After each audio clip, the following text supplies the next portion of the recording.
So this is all the Ithaca Shale, and all of that is the lowest part of the upper Devonian. So the middle Devonian is what is the Hamilton group, and that's what is kind of the famous fossils of the Hamilton group of the middle Devonian of New York. That's where the trilobites and the brachiopods that are usually you see pictures of. By upper Devonian time, most of those critters have disappeared. There's a brachiopod, right? So the difference between a clam and a brachiopod is the symmetry. So here's a nice asymmetrical clam. Here's the hinge. So the symmetry is between the valves here, whereas in brachiopods, the symmetry is across the valve. Oh, this is a really great rock. So there's all kinds of, there's a whole bunch of brachiopods here. Oh, yeah. Several different kinds. So the diversity is actually quite high here. There's something like 150 species of invertebrates in the Ithaca Shale. That's a fairly entire crinoid stem.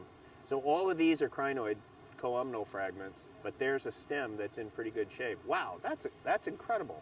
So this is a different style of crinoid preservation, but all these little bits you see here are ground up crinoid stems. All echinoderms have calcite skeletons. So you can actually see little crystals of calcite there in their exoskeletons. Cephalopods are obviously really common today, right? But they're not shelled cephalopods. So what's the only shelled cephalopod today? The chambered nautilus, which is relatively uncommon, only in the Southwest Pacific. But here we've got today these, I don't know where the other one went, but we've got at least 2 fragments of straight nautiloids here. So this would be like a modern chambered nautilus, which is coiled, but these would be an uncoiled version of that. So nautiloids were actually pretty common in the Devonian, actually throughout much of the Paleozoic, and they had a huge diversity of forms. These are just the straight ones. These are called orthocones because they're straight. And not so much in the Devonian, but earlier in the Paleozoic, they got up to 3 meters long, 4 meters long even. Around here, in the Devonian, they never got much bigger than like so. But this is actually a pretty good size one. So this would have been maybe that wide and maybe that long. So a cone like this with a squid's head sticking out. Here's a slab of what looks like little brown smudges on the rock. But all those are bryozoans. Now again, there's a big difference here. You've all seen bryozoans on seashells today, but they're almost all encrusting bryozoans today. These are erect bryozoans, so they would have looked like this on the seafloor, which is very unusual today.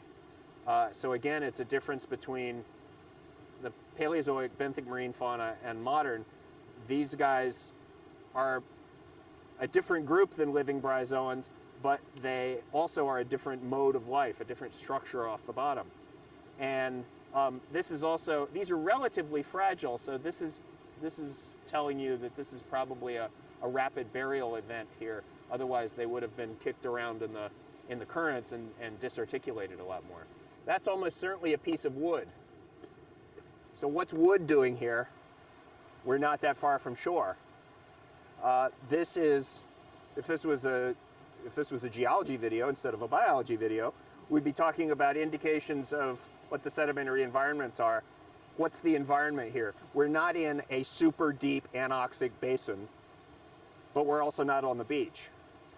And so we're probably within a few kilometers of shore. What aren't fossils? This is probably a burrow because it's got some nice distinctive form to it. And burrows are really important too because even though they're not body fossils, they're fossils of behavior.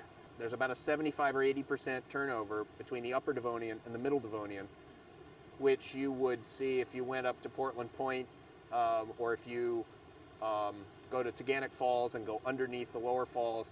That's the top of the middle Devonian Hamilton group.